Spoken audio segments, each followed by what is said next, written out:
In youth, there are feelings that can't be repeated and love confessions you only get to make once in a lifetime.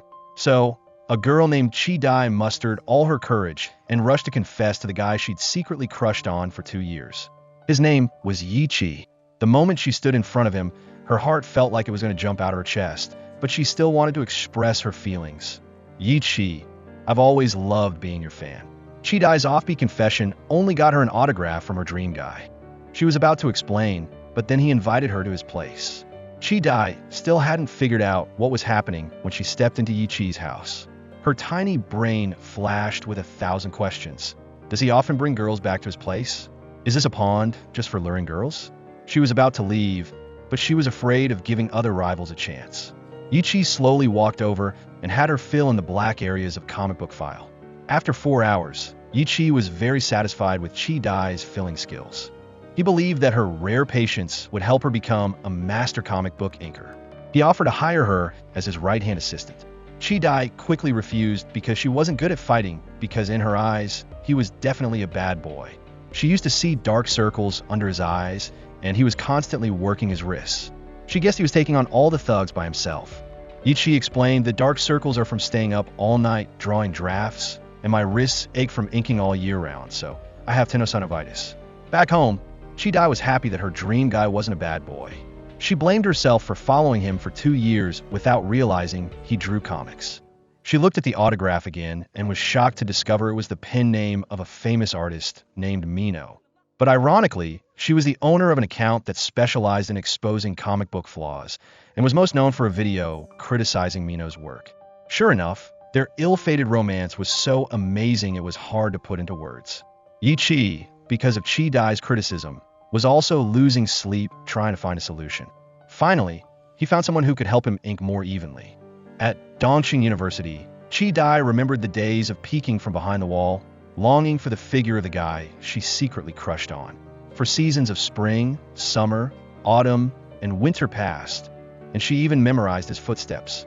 But this time, would she lose the relationship before it even started? But while Chi Dai was stunned with regret, Yi Chi suddenly appeared right behind her. He wanted to convince her to be his assistant, but Chi Dai was afraid that Yi Chi would take revenge. She joined a group of runners and hid in the gymnasium. Still didn't escape him.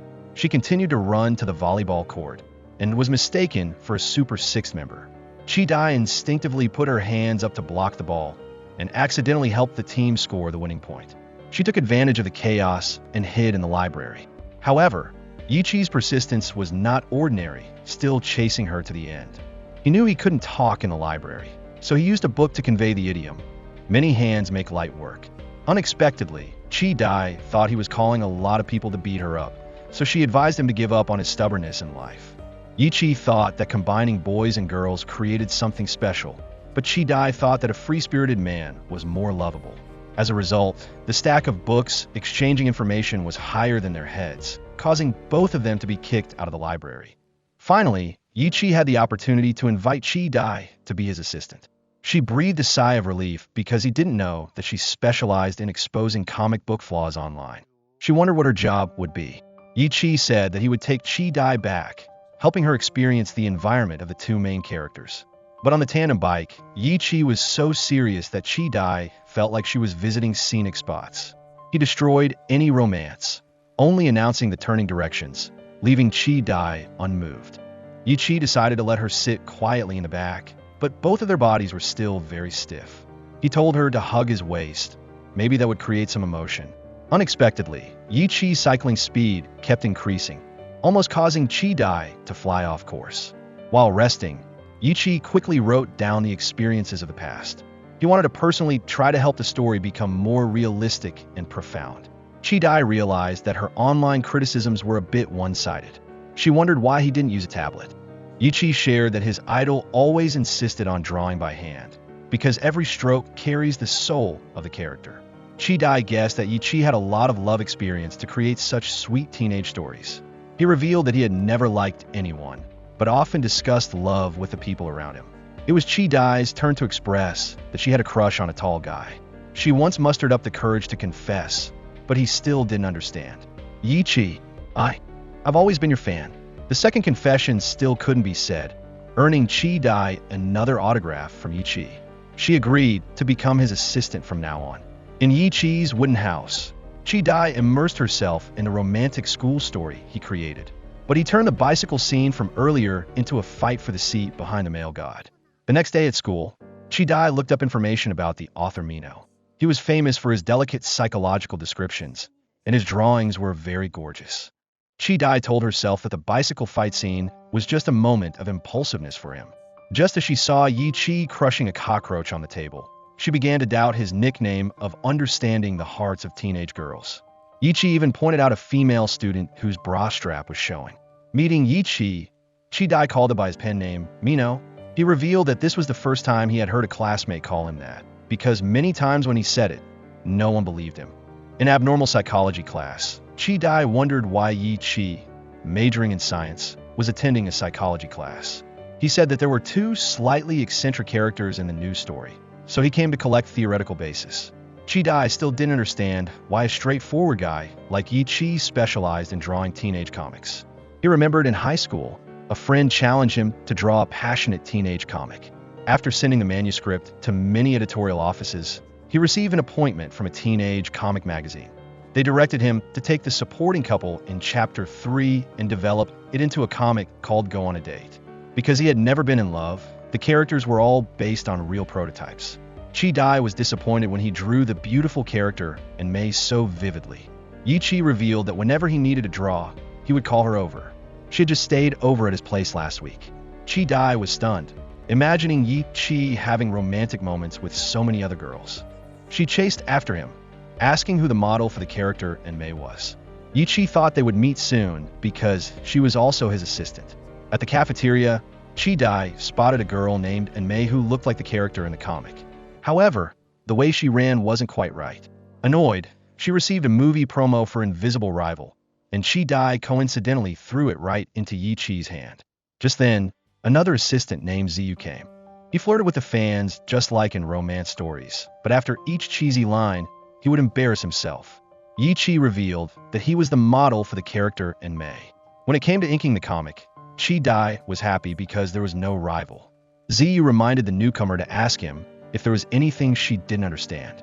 However, Chi Dai was more than capable of doing the job well. Seeing Ziyu fidgeting, Yi Chi told Chi Dai to ask her senior for help. She had to pretend not to know how to ink the new hairstyle, and sure enough, she hit Ziyu's sore spot. She also kept praising him, making him happy. During the break, Chi Dai organized a memory sketch contest. Her and Yi Chi's drawings all had their own style.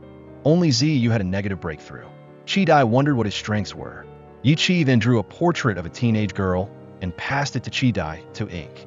Finally, in Ziyu's hands, he was able to turn a simple picture into a forest of flowers. It turned out that drawing small details to increase the attractiveness of the main character was Ziyu's strength. Just then, Yi Chi received a message that the bicycle drawing had been rejected.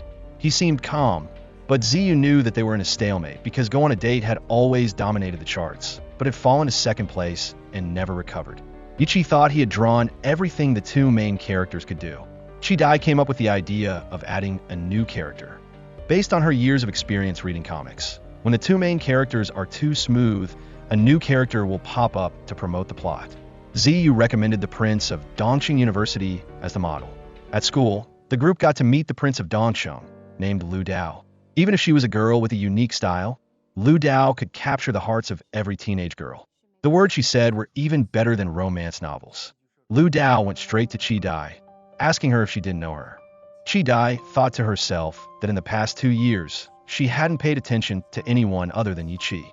Just then, the bell rang, and the head of the drama club, Zheng Xing, came to pick up Lu Dao. On the way back, Chi Dai asked about the triangle underwear symbol on the comic draft. Ziyu said that it was the signature of the background assistant. He had never met the person. He only knew that he occasionally stayed overnight at Yi Chi's house. Chi Dai remembered seeing the triangle spray symbol on Lu Dao's script and ran to the drama club to ask. Fortunately, she didn't know that symbol.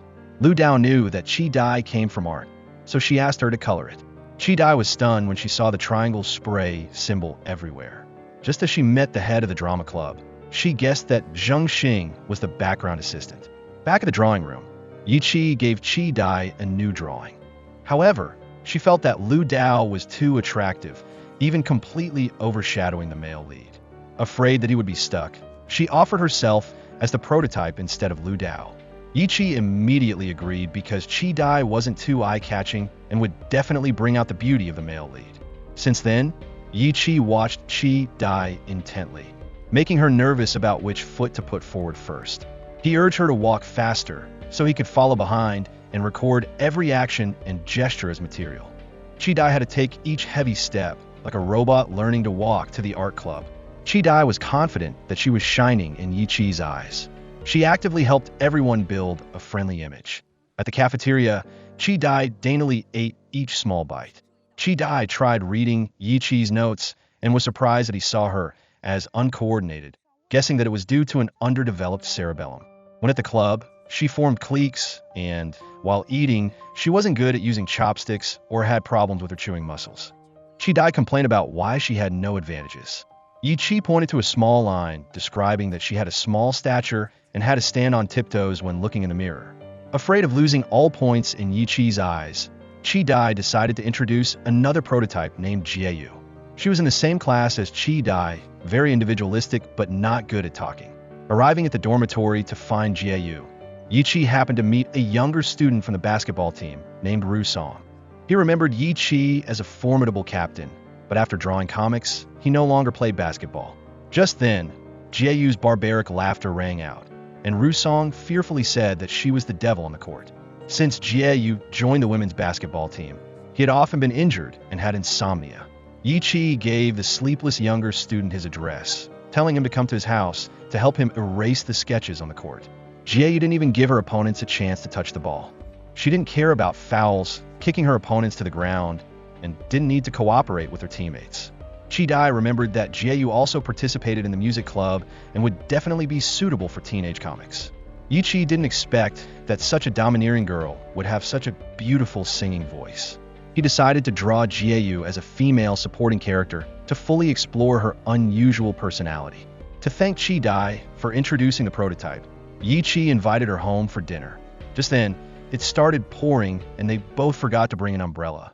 Yi Chi thought that in this situation, the male lead would use his jacket to cover the female lead from the rain, but he came up with a new pose that could cover even the school bag. Chi Dai was speechless and had to cooperate with Yi Chi. They ran and then turned back because a jacket couldn't cover the heavy rain. Yi Chi looked at the school and realized the scene of a boy and a girl taking shelter from the rain in a secluded place. Chi Dai excitedly moved closer to him, but unexpectedly, Yi Chi said that the next development was that they would never meet again. Just then, Jieyu ran out and threw an umbrella to Chi Dai. Under the romantic rain, Chi Dai slowly enjoyed the classic scene in the idol drama while holding the umbrella with Yi Chi, but she didn't know that she was blocking Yi Chi's entire face. This time, he took the umbrella and held it over her. Yi Chi remembered that in the story, the male lead usually tilted the umbrella toward the female lead, and he mimicked this, pouring water over Chi Dai's head. He switched places for her to go inside, just as a car drove by and splashed cold water on both of them. Even though the experience was a bit strange, Chi Dai still wanted to walk alongside Yi Chi forever. Chi Dai, it would be great if this road had no end. Chi Dai's teenage heart began to flutter, but Yi Chi went on to say that he didn't want to go home to wash his clothes. During dinner, Yi Chi kept asking about Jieyu. Chi Dai thought Yi Chi wanted to learn about the prototype, but he said that he found her quite interesting. Finally, Yi Chi finished drawing the scene in the rain.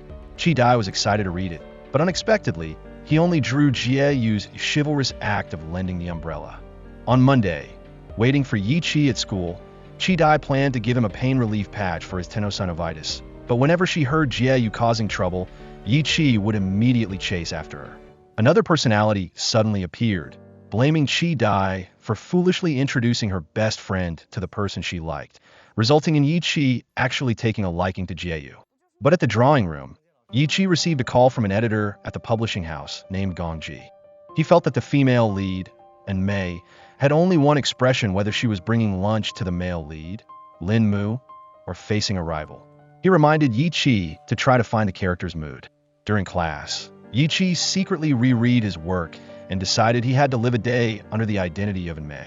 He made a lunchbox for Ziyu and tried to make gestures like the female lead. Over here, Lu Dao had to perform in a musical, and she was annoyed because her terrible voice would ruin her image as a beloved idol for years. She heard that the music club had an amazing voice and asked Chi-Dai to connect them. Chi-Dai sighed, because even the Prince of Dongsheng was starting to be fascinated by Jie. Arriving at the music club, Lu Dao displayed a booming voice that shook the eardrums of those around her. Jie cleverly put cotton in her ears and gave Lu Dao two choices: either give up immediately or work hard for a year and then give up. Lu Dao didn't expect to sing well. She just wanted her senior Zheng Xing to acknowledge her a little. Jie advised Lu Dao to use physical force to make Zheng Xing forget about the musical. Just then, Yi Qi brought a lunchbox to Chi-Dai. She happily took a picture of the love lunch, but unexpectedly, Jie also had a portion. Chi-Dai was disappointed and took the lunchbox back to class. She looked at the unused pain patches, like the love that she couldn't get. But because of the lunchbox, she couldn't give up. Meeting Zheng Xing, Chi-Dai asked if he had seen Yi Qi. Just then, they witnessed Yi Qi snatching Lu Dao away from a group of girls. It turned out that he wanted to experience the feeling of being chased by a rival like the female lead, and Mei. However, after escaping, he didn't feel happy because he was missing the male lead by his side. Yi Qi felt that Lu Dao wasn't special to him. Arriving at the drawing room, Chi-Dai learned Jieyu's rebellious style. She stubbornly drank the strong tea and unexpectedly found it bitter. She thought Yi Qi cleaned the house to welcome her, but unexpectedly, he was afraid of losing his image in the eyes of the editor from the publishing house who had come to visit. Chi-Dai told herself that she had to show a strong personality, and she urged him to quickly bring the drawings so she could work. Yi Qi was shocked and quickly recorded Chi-Dai's dramatic change. Ending a day of watching Chi-Dai acting stiffly, Yi Qi advised her not to imitate Jieyu. Yi Qi guessed that Chi-Dai wanted to help him draw the comic, but he could observe Jieyu directly. Yi Qi, you don't understand my mood at all. Chi-Dai snatched the notebook from Yi Qi's hand, and unexpectedly, he commented that she was insecure and was imitating Jieyu. She sulked and didn't bother to ink for him anymore. Yi Qi was about to chase after her when he accidentally dropped the lunchbox from earlier. He now knew that she had bought pain relief patches for him. He frantically sent messages, but Ziyu guessed that she wouldn't reply. With his experience grasping the hearts of teenage girls, Yi Qi was sure that Chi-Dai would text back in 10 minutes. However, 2 hours later, the phone still didn't ring. Ziyu suggested that his friend play a teenage girl game to better understand the mood of girls. Yi Qi decided to befriend a character who was most like Chi-Dai, chatting with the 2D character until morning. Yi Qi finally found a way to coax a girl, shopping. He sent a text message to Chi-Dai, which sure enough made her get over her anger. Arriving at the meeting place, Chi-Dai tried to act sulky, but Yi Qi didn't pay attention and rushed to choose a gift for her. Chi-Dai followed his long strides, unable to stop herself from smiling happily. Arriving at the clothing store, Yi Qi chose many dresses for Chi-Dai, and everyone around admired him, thinking he was so sweet. Yi Qi urged Chi-Dai to try on the Sailor Moon outfit because it matched the image of the female lead, and Mei. She refused to wear the revealing outfit, citing weight gain. Yi Qi had no choice but to try it on himself. He wished he had the frame of a girl so that the swing of the dress would be just as he imagined. Chi-Dai sighed when Yi Qi didn't hesitate to gather real-life material. Passing by a comic book toy store, Yi Qi spotted Ziyu buying a teenage girl model. While Yi Qi was looking at the toys, Ziyu admired the hair ribbon in Chi-Dai's hair. He remembered Yi Qi confirming that she often used a red ribbon with white polka dots. Ziyu yawned and complained about having to stay up all night playing teenage girl games with Yi Qi to find a way to coax Chi-Dai. Her heart suddenly felt happy again because he actually cared about her. After shopping, Yi Qi took Chi-Dai to relieve stress. Unexpectedly, it was solving math problems with a group of elementary school students. Chi-Dai was disappointed because mathematics in her heart should draw a romantic heart shape. Even so, she was happy when she answered a question correctly. Yi Qi wondered if being his assistant was that stressful. Chi-Dai denied it, because she was just frustrated that she couldn't become as interesting as Jieyu. Yi Qi felt that she possessed things that Jieyu couldn't learn. Chi-Dai, you are unique. Looking at the smile on Chi-Dai's lips, Yi Qi secretly thanked elementary school math and teenage girl games. After saying goodbye to the kids, Yi Qi finally gave Chi-Dai her gift. It turned out that while Chi-Dai was chatting with Ziyu, he had chosen and bought a lot of drawing colors for her. Chi-Dai discovered a comic book drawing of the male lead apologizing for making the female lead angry. He hoped she would be happy because he cared a lot about the female lead. Chi-Dai smiled, thinking that Yi Chi was confessing to her with comics. Just then, the editor called, inviting Yi Chi to a meeting to discuss the criticisms of the account named Shurhei. On the rooftop, Ru Song met with Jieyu. He asked her not to appear in the basketball team, and hated her for always bullying him and clinging to him after every practice. He wished Jieyu was half as gentle as the golden voice in the music club. Even though he had never met her, he enjoyed her music every day. In Ru Song's heart, she was like a goddess, putting him to sleep every night. Jieyu thought Ru Song was confessing to her, so she continued to cling to him. She got on the same bus, doing things like a romantic male lead. She even sat on his lap and actively asked him to go to the movies. Ru Song was powerless and didn't know how to communicate with this rebellious girl. Arriving at the drawing room, Chi Dai saw that Yi Chi was frustrated. He said that the manager named KCO had returned and would participate in the upcoming meeting. He always came up with crazy ideas and forced the artist to draw them. But what was even more scary was that he had just been promoted to editor-in-chief of the publishing house. Yi Chi, I won't let you have to fight alone. To let Chi Dai understand KCO's tyranny, Yi Chi took her to meet another comic artist named Yu Li. She had to follow KCO's preferences and add raccoons to detective stories. He even managed Yu Li's social media accounts, but only posted his personal photos. Chi Dai wouldn't allow KCO to ruin Yi Chi's heartfelt work. Arriving at the publishing house, Chi Dai got to meet the legendary Devil. Hearing that Chi Dai was working as an inker, he mocked her for not understanding the content of the story.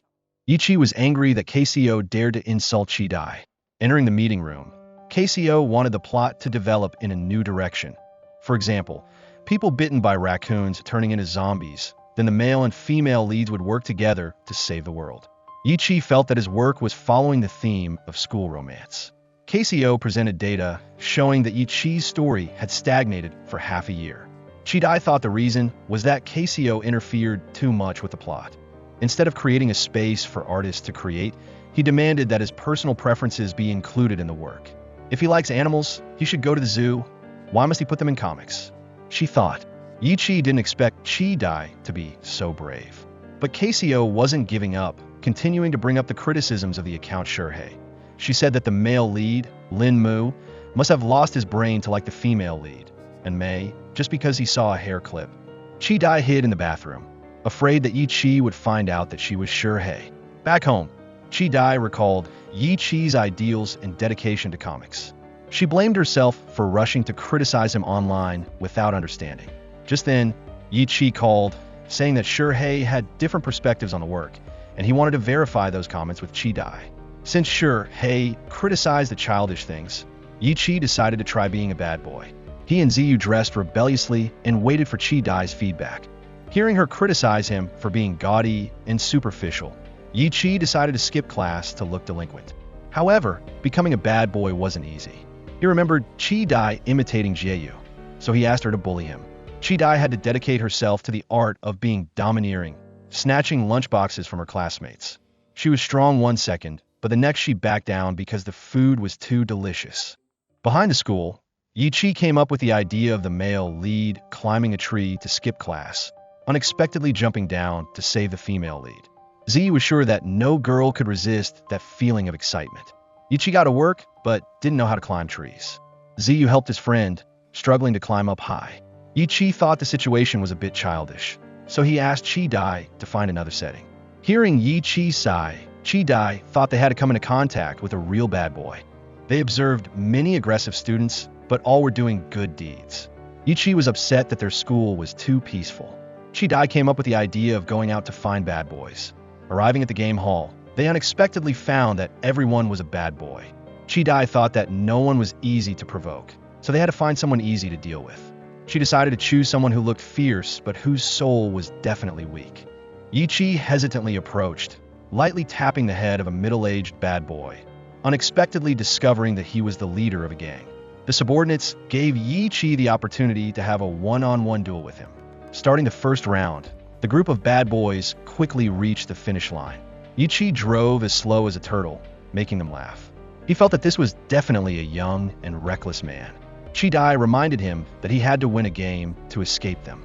Yi Chi said that he didn't violate traffic laws like them when he reached the finish line, so his score was higher. The gang leader angrily asked which arm of Yi Chi dared to tap his head. Chi Dai bravely stood in front of Yi Chi, not allowing anyone to touch his right hand. Yi Chi distracted them and pulled Chi Dai away to escape. Down the stairwell, Chi Dai hastily closed the gate. Yi Chi was afraid that Chi Dai would get her hand caught, so he shielded her.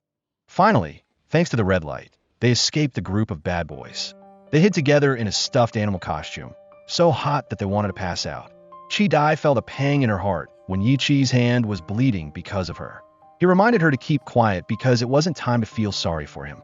They had to communicate with their eyes, deciding to call Ziyu. Over here, Ziyu was still stuck in the tree, reading his friend's message asking for help. He took a risk and jumped down. Fortunately, a hand caught him in time, allowing him to experience the mood of a romance female lead. Hearing that the Chinese Poetry Association was about to organize an event, the group of bad boys had to let Yi Chi go. Getting out of the stuffed animal costume, Chi Dai bandaged the wound on Yi Chi's hand. She blamed herself for being useless and affecting his work.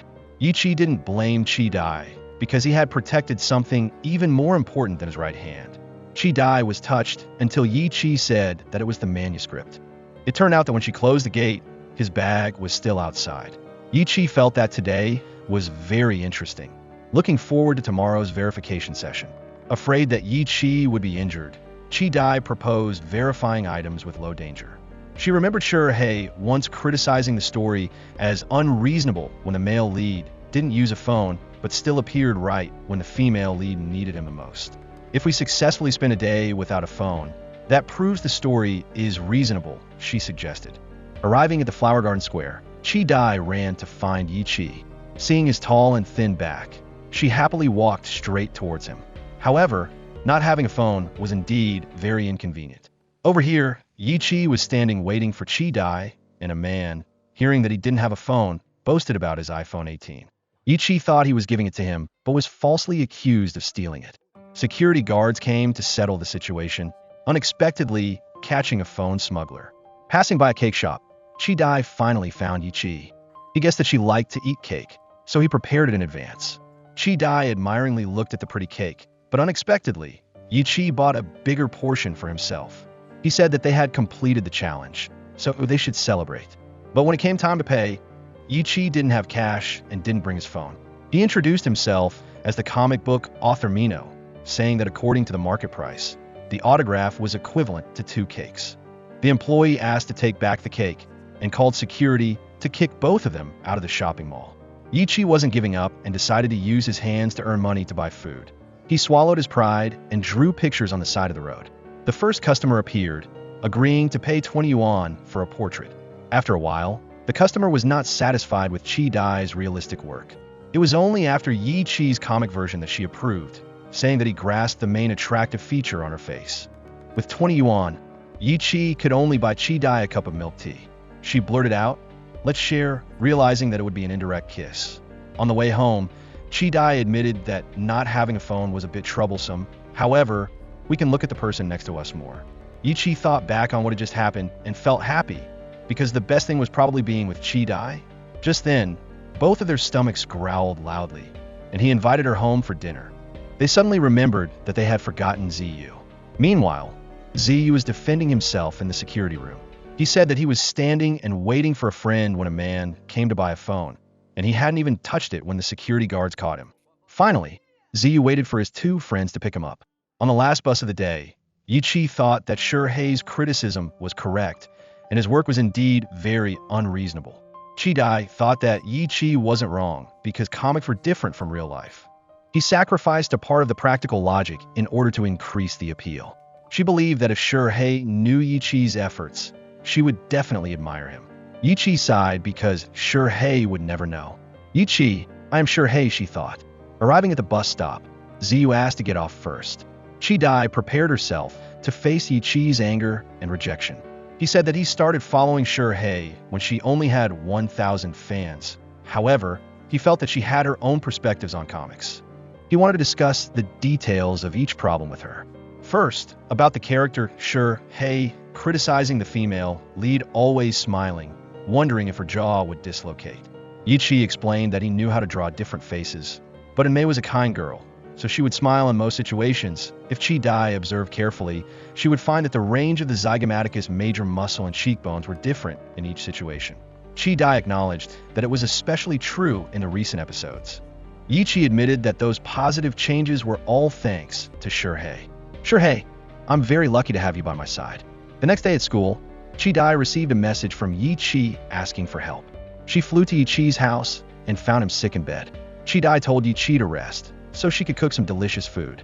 She followed the videos online, cutting cucumbers into even pieces, dicing the meat into cubes, separating the egg yolks, and whisking them evenly, then cooking the ingredients on low heat, adding a little salt to enhance the flavor. Chi Dai finally finished cooking, but the video noted that the dish was not suitable for people with colds. She tried it herself and unexpectedly found it extremely salty. Helplessly looking at the messy kitchen, she came up with the idea of brewing ginger soup. Yi Chi sat up and was startled to see a bowl of clear water. Chi Dai explained that she cooked the ginger until it was charred, so this was a bowl of ginger-free soup. Yi Chi still happily drank the whole bowl of hot water. Just then, friends who thought Yi Chi had desperately called for help brought their drawing materials to help him. Yi Chi was worried about submitting the manuscript tomorrow, but was very sleepy. But he believed his artist instinct would help him draw even with his eyes closed. Chi Dai admired Yi Chi's professionalism, but unexpectedly, he drew terribly. She advised him to go to sleep and leave everything to her. However, all three of them were new assistants, so they had to be careful starting from the step of taping the paper. Finally, they completed the manuscript. Zheng Xing and Ru Song asked to return to school first. Chi Dai went to visit Yi Chi and saw that he was calling her name in his sleep. Yi Chi suddenly opened his eyes, deciding to name the new character Tian's son. After recovering from his illness, Yi Chi discovered that his friends had written the wrong lines. He had to text the editor for permission to submit the manuscript 2 days late. A week later, the new volume returned to the #1 position. Yi Chi thanked everyone for helping him complete the manuscript, so he prepared a big gift. Ziyu and Chi Dai looked forward to it excitedly. Unexpectedly, it was a flag for competing. Yi Chi decided to organize a team-building trip to enjoy traditional Chinese massage services. Chi Dai knew a 2-day coastal tour was also deeply discounted. On the day of the tour, Yi Chi waited for Chi Dai to get her camera to take pictures for material. He startled turning back to help her push her luggage onto the bus. Ziyu felt lonely because he wasn't eye-catching enough. But on the bus, everyone fell asleep except for Chi Dai and Yi Chi. She looked at herself in the mirror, hoping he would notice her makeup. Unexpectedly, Yi Chi mistakenly thought that mosquitoes had bitten the corners of Chi Dai's eyes red, so he sprayed repellent and wiped them for her. Chi Dai explained that it was spring peach blossom eyeshadow. Seeing that Chi Dai's headphones were broken, Yi Chi shared his music with her. She didn't expect his musical taste to be so similar to hers. Yi Chi said he downloaded the songs that Chi Dai shared on social media. Her heart suddenly beat faster, making the road seem even more beautiful. Arriving at the beach, the group was overwhelmed by the beauty of the sea, except for Yi Chi, who only paid attention to the vivid source material. Zheng Xing chose a seat to review the script. Lu Dao was still attracting girls. Jieyu pulled Ru's song to play volleyball. Ziyu built sandcastles. Everyone immersed themselves in nature, except for Yi Chi, who focused on taking photos of the curves of teenage girls' bodies. A man noticed Yi Chi secretly taking pictures of his girlfriend. He explained that he was learning about the relationship between the background and the characters. He not only photographed one person, but most of the girls on the beach.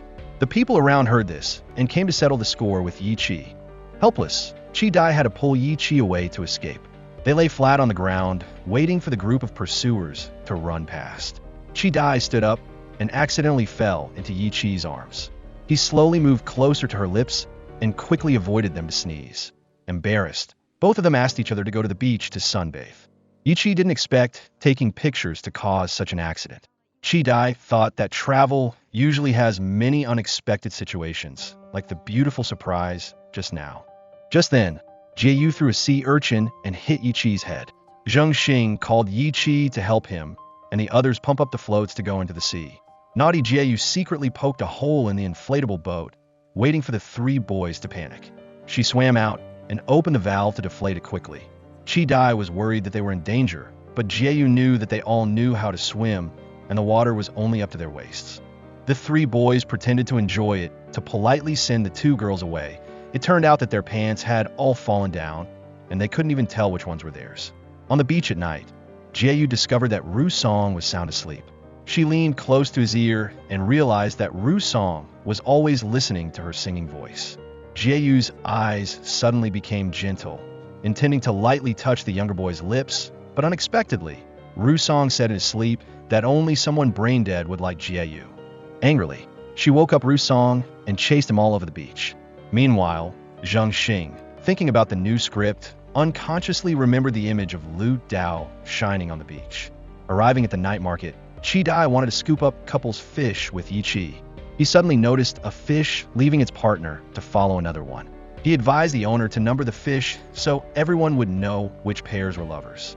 Seeing the owner roll up his sleeves, Chi-dai quickly pulled Yi-chi away. Buying cotton candy in the evening, Yi-chi spotted a couple sharing a cup of milk tea. He felt that they were very happy, so he also wanted to share candy with Chi-dai. Under the night sky, Chi-dai gazed at Yi-chi's face. He turned his head and met her eyes. "Chi-dai, are you looking at me?" Yi-chi guessed that Chi-dai admired his height, allowing him to be a little closer to the sky. He wanted to take her to the place closest to the stars, the Ferris wheel. The employee thought Yi-chi wasn't riding, so she mistakenly closed the compartment for Chi-dai. Yi-chi had to sit in the compartment below, pointing the lens up to take pictures of Chi-dai. He held a pen and drew to remind her to smile brightly. Chi-dai relied on the drawings on the glass and posed for photos as suggested by Yi-chi. He thought of the scene where the female lead gazes at the starry sky, reapplies her makeup, and conveys her love to the person in her heart. Over here, Chi-dai wanted to take a photo with Yi-chi, so she sketched portraits of the two of them. Just then, Yi-chi drew a heart shape that accidentally surrounded her drawing. Although they were sitting in two different compartments, their hearts were close together. Back at the drawing room, Yi-chi put the Ferris wheel scene into the story. He said that he took her out not to find material, but couldn't help but draw the most romantic scene in his heart. Chi-dai wondered why the male lead's lines were still blank. Yi-chi intended to write that the male lead compared the starry night sky to En-mei's glittering eyes. Chi-dai wanted to hear more sweet words from Yi-chi's mouth, so she criticized the lines as being a bit bland. He then wished time would freeze so that in his eyes there would only be her. Chi-dai didn't expect Yi-chi to be so good at flirting. Just then, Ziyu came to ask for help because he had to attend a friend-making gathering at the weekend. Yi-chi had to play the role of a girl to help his friend practice. He introduced himself as Shao-chi, who had come to find a boyfriend. Ziyu thought that girls wouldn't show such craving. Yi-chi asked Chi-dai to show a real friend-making gathering. She took a sip of water to catch her breath and said that she only liked boys who were 1m9 tall. Ziyu sighed because he had relied on two dummies. On the way to see Chi-dai home, Yi-chi spotted a couple confessing their love. He thought it was time to make the male lead, Lin-mu, braver. Chi-dai also thought that people in love should be together. She thought Yi-chi would use comics to confess his love for her. Arriving at the art club, Chi-dai heard friends discussing the new volume of teenage comics. They all found the Ferris wheel scene very romantic, praising the author for grasping the psychology of the male lead well. Chi-dai smugly thought that she was about to become the common enemy of all teenage girls. She hadn't read the new volume yet, but knew that the male lead confessed his love when the Ferris wheel reached the highest point. But the development was completely different, as the male lead felt that he wasn't compatible with the female lead.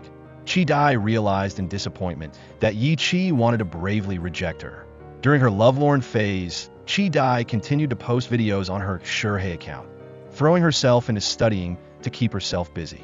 She avoided meeting Yi-chi so that he would completely disappear from her world. Over here, Yi-chi was furious when Casio arbitrarily changed the male lead's lines. He said he had studied carefully, even putting his real emotions into the character.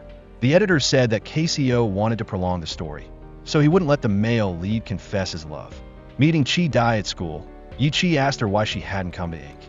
Hearing that she was busy studying, he agreed to postpone the deadline for submitting the manuscript. Chi-dai used the excuse of being busy for a long time to prepare for the graduate exam. Hearing that the art club needed a male model, Yi-chi applied to help share the burden with Chi-dai. She refused because he was too tall and would waste drawing paper. Back home, Yi-chi didn't expect Chi-dai to ask Ziyu to be a model. He was sad that she wouldn't be able to come and ink comics soon. He had asked his senior for graduate exam tips, and would give them to Chi Dai after he organized them. Arriving at the art club, Z made all sorts of poses to please the girls. Yi Chi burst in to give Chi Dai graduate exam study materials.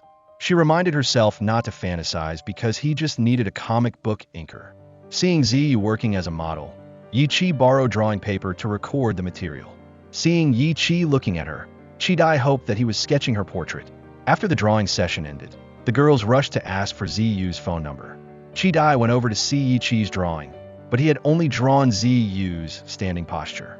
She angrily left, not knowing that her portrait was on the back. Yi Chi chased after her to give her the guidebooks. She flatly said that she wasn't taking the graduate exam and wouldn't come back to ink for him either. Chi Dai, did I make you angry? Yi Chi said. Chi Dai angrily went into the classroom first. Back home, Yi Chi couldn't ink even one page because he only thought about why he made Chi Dai angry. Ziyu ran over, guessing that Chi Dai was lovelorn. It turned out that on her Sure account, she expressed a lot of empathy for the characters who were rejected in love. Ziyu blamed Yi Chi for only thinking about drawing comics and not caring about his assistant. Yi Chi wondered if she really had someone she liked. The next day at school, Yi Chi asked the male lead, Lin Mu, to cheer up Chi Dai. He carefully folded the drawing and tied a pink bow, giving it to her. As soon as he saw Chi Dai, he was suddenly pulled away by Zhang Xing to choose the female lead for the musical. On the basketball court, Jieyu forced Rusong to wear a dinosaur costume to block her shots. He thought his brain had drunk water for not daring to refuse the senior. Friends secretly pitied Rusong, but didn't understand why he seemed to enjoy Jieyu's abuse. Not having had enough fun, she continued to pull him elsewhere. Finally, Zhang Xing found a female lead with almost perfect legs, Lu Dao's younger sister. Yi Chi took the opportunity to ask for permission to go find Chi Dai. Lu Li read the script, which was so good that she chased after Yi Chi. She praised the male lead for being very cool, fitting the fragile heart of the female lead. She thought his writing style was similar to her idol, the artist Mino. Over here, Zhang Xing happened to meet Chi Dai. He said that Yi Chi was looking for her to give her a gift. Chi Dai began to waver, hoping that Yi Chi would regret rejecting her. But reality was too cruel, allowing her to witness him signing an autograph for another girl. Seeing Chi Dai leave, Yi Chi hurriedly chased after her. She threw down the gift, asserting that she didn't need things that were casually given away. Hearing the sound of rain outside the window, Chi Dai remembered the memories with Yi Chi. Over here, he didn't expect that being lovelorn would cause her change so much. Just then, his friends came over to organize a sleepover because of the heavy rain. Yi Chi asked each person how to coax a girl who was lovelorn. Rusong suggested writing a letter of encouragement or competing in a basketball game. Zhang Xing thought he had to make a big scene like in a play and then lock her in his arms. Ziyu, following the romance novel school of thought, advised the male lead to take her to a fancy restaurant like a domineering CEO, and if that didn't work, there was only one way to find the answer: in teenage girl games. Over here, Jieyu and Lu Dao also came to comfort their best friend. Chi Dai felt lucky to have her friends by her side on a sad rainy day. She decided to say goodbye to depression and find the rhythm of life again. Just opening the window and seeing Chi Dai's figure, Yi Chi hurriedly ran down to meet her. The smile on his lips suddenly disappeared because it wasn't Chi Dai. He wondered what she was doing and if she was still angry with him. Entering the house, Yi Chi read Chi Dai's status. He came up with the idea to help her find the rhythm of her heart again. Early in the morning, Chi Dai received a series of messages from Yi Chi asking her how she was, but she decided not to respond because she didn't want to fantasize anymore. Arriving at the library, Chi Dai received a gift box anonymously. She opened it and was startled to see a ticking time bomb. Yi Chi ran over and explained that it was just a toy bomb. He also prepared a rose to surprise her. Chi Dai happily accepted it, but unexpectedly pulled out the whole hand. Waiting for Chi Dai under the schoolyard, Yi Chi deliberately wore his shirt backwards to scare her. He helped her carry things to the art room, but was afraid of disrupting his plan to create a heartbeat there. In the classroom, Yi Chi kept looking down at Chi Dai. She wondered if he was planning to continue his surprise plan. Just then, the teacher called Chi Dai to report on her homework, but she hadn't had time to prepare. Yi Chi stood up like a hero and handed a USB with the homework to Chi Dai. Afraid that he would do something crazy, she admitted that she hadn't done the report. The teacher saw the two of them tugging at the USB and kicked them out of the class. Yi-Chi asserted that he was worried that Chi-Dai wasn't in a good mood, so he had completed the homework himself. Hearing her stomach growl, he quickly brought out a lunchbox.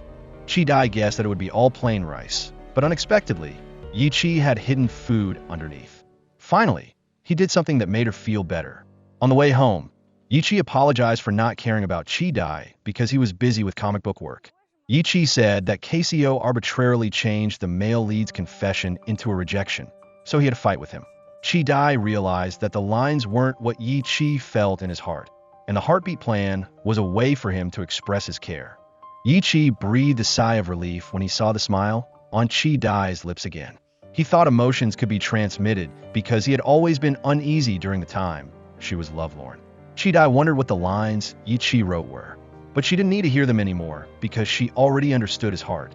Yi-Chi used the last confetti cannon that he had prepared in the heartbeat plan. After snacking because of being lovelorn, Chi-Dai felt that she was gaining more and more weight. She remembered that her birthday was coming up on the day of inking comics, so she wanted to lose weight quickly before meeting Yi-Chi. Over here, Yi-Chi consulted comics to organize a memorable birthday for Chi-Dai, but he realized that he had never drawn this scene. He surveyed Ziyu and went to school to ask Ru Song for his opinion. However, he fell asleep on the chair before he could finish speaking. Yi-Chi was afraid that his younger schoolmate would catch a cold, so he kindly turned off the fan. Just then, Jie-Yu arrived at the basketball court and saw Ru Song was sound asleep. She leaned close to his ear and sang Ru Song a lullaby. Yi-Chi found that the two, who were originally conflicted, were unconsciously attracted to each other. At the cafeteria, Chi-Dai asked Ziyu about Yi-Chi. Ziyu said that recently, he had his head in the clouds and had been scolded by the editor for not inking well. Chi-Dai sighed because she had to lose weight before daring to meet Yi-Chi. Ziyu said that he was planning to learn Wing Chun, which was very helpful for losing weight. Arriving at the martial arts gym, Ziyu met the friend who had caught him when he fell from the tree, named Yizhan. He asked to join the class and was immediately told to run 5 laps by the teaching assistant. Chi-Dai ran and shouted slogans about losing weight, but before finishing 1 lap, she collapsed into a chair on the side of the road. Yizhan came to ask the new student how she was doing. Just then 2 younger students came to ask him about the movements in a comic book. Chi-Dai discovered that he was the friend Yi-Chi drew comics with online. Hearing the bell reminding them to drink water, Chi-Dai invited Ziyu to drink soda. He revealed that he came here to find a Wing Chun drawing friend. He only knew that he worked at the gym, but had never met him. Ziyu encouraged Chi-Dai to lose weight because Yi-Chi was preparing to organize a birthday for her. Returning to the gym, Chi-Dai unexpectedly met Yi-Chi. She quickly sucked in her stomach in front of the person she liked. Yi-Chi introduced Yi-Zhen as his younger brother. Ziyu then acted like a senior and asked Yi-Zhen to teach him some movements. Yi-Chi knew that Chi-Dai came to learn martial arts, so he bought her some snacks. He inquired about what kind of celebration she liked, if Chi-Dai liked the feeling of being protected or a romantic date under the stars. After diligently practicing and controlling her diet, even lifting weights while studying, Chi-Dai returned to her old weight. Yi-Chi sat drawing comics, but anxiously waited for Chi-Dai to come ink. Finally, she arrived, officially returning to her favorite job. Yi-Chi said that the new volume focused on the supporting characters because he was busy and hadn't had time to gather new material. Chi-Dai secretly guessed that he was preparing a birthday for her. She deliberately posed to show off her charming side profile. And sure enough, Yi-Chi saw that Chi-Dai was very different, that she had become stronger thanks to martial arts. She was disappointed that losing weight had backfired. However, the birthday note on Yi-Chi's calendar made Chi-Dai happy again. Over here, a friend on the basketball team had seen Jie-Yu put her jacket over Ru Song. Everyone thought that girls would become gentle when they were in love. They asked Ru Song to pretend to confess his love to make Jie-Yu return the court to the men's team. Meeting Jie-Yu on the rooftop, Ru Song agreed to act out the love scene for the future of the team. Jie-Yu, I like you. He originally thought he was faking a confession, but his heart unconsciously started beating fast. Jie-Yu quickly avoided him because her face was red. On her birthday, Yi-Chi took Chi-Dai to play a role-playing game. Yi-Chi used the excuse of collecting material, but she guessed that he was fulfilling a birthday wish, bringing her a sense of protection. However, the battlefield was so fierce that Chi-Dai didn't dare to stand up. Chi-Dai, I will protect you. Chi-Dai imagined a scene where Yi-Chi bravely fought to protect her in his arms, but in reality, he had unfortunately died as soon as he rushed up. Chi Dai, filled with hatred, fired her gun wildly into the air. Finally, she fell down next to Yi Chi. In the second round, Yi Chi was determined to protect Chi Dai. She saw a cockroach and screamed, causing him to startle and point his gun at her. As a result, Chi Dai passed away under the gun of the person she loved. Because the real-life game was too cruel, Yi Chi took Chi Dai go-karting. As soon as they sat down, they saw someone fall off their bike and have to be taken to the emergency room. Yi Chi chose a tandem cart to make it easier to protect Chi Dai. However, his speed was even slower than walking. It was dark when Yi Chi reached the finish line. Chi Dai startled awake, not expecting to still be on the racetrack. Finally, Yi Chi organized a romantic date under the stars. Sure enough, sitting fishing made Chi Dai feel like time had stopped. He remembered that his phone was about to run out of battery and hurriedly pulled her away to catch a taxi home. Unexpectedly, they ran into a speed king and were stopped by the traffic police in the middle of the road. Yi Chi had to turn on the radio in the car. It turned out that he had registered to give a song to celebrate Chi Dai's birthday, wishing her a long life. Chi Dai, the real purpose of today wasn't to collect material, but to give you a surprise birthday. However, I didn't fulfill your wishes well. Chi Dai changed her perspective and realized that Yi Chi drove slowly to protect her. She opened the car door and sure enough, saw a romantic starry sky. Yi Chi, all my wishes have come true. Yi Chi had one more surprise, a sweet cake for Chi Dai. She blew out the candles, wanting to make her wish come true right now. Yi Chi, I love being your fan. The failed confession for the third time was still exchanged for an autograph. Yi Chi invited Chi Dai to try the cake he made himself, but unexpectedly the sour-sweet filling made her only able to force a smile. The next day, Yi Chi reported that the editor wanted to add horror elements to the story. He had turned the romantic trip into a tragedy. Chi Dai praised the suspenseful opening, but said it stopped there because Yi Chi hadn't thought of the next development. To gain inspiration, Yi Chi asked his friends to watch a horror movie. Ziyu fearfully leaned into his friend even before the movie started playing. Chi Dai also wanted to act weak to be hugged by Yi Chi, but the movie was too bland. Seeing Yi Chi depressed, Chi Dai decided to tell a forbidden legend at the school. She heard that Dongchan University was built on an ancient battlefield, and many students would hear the sound of horses' hooves late at night when everything was quiet. Yi Chi remembered a film crew setting up a scene and wanted to go there to test their courage. Ziyu used the excuse of being busy practicing martial arts and declined to participate. Arriving at the school corridor at night, Chi Dai clung tightly to Yi Chi's clothes. But after walking around, they still didn't hear the sound of horses' hooves. Just then, a strange sound rang out. It turned out to be the security guard snoring. Lu Dao remembered a scary incident that happened at the old art club. At night, the plaster statues would move. Lu Dao pulled Zheng Xing to make a phone call, telling his two friends to wait there until night. Seeing Chi Dai worried, Yi Chi moved closer to her. Chi Dai was nervously wanting to touch Yi Chi's hand. Just then, he personally witnessed the plaster statues moving and quickly pulled her out of the room. The warmth of Yi Chi's hand seemed to dispel the fear in Chi Dai's heart. Outside, Chi Dai asked Yi Chi if he had any inspiration. He said that he was really scared and only wanted to protect her well. It turned out that Lu Dao and Zheng Xing were secretly moving the plaster statues to help push Yi Chi's emotions to a climax. After reading the new manuscript, Casio criticized the horror details as too bland.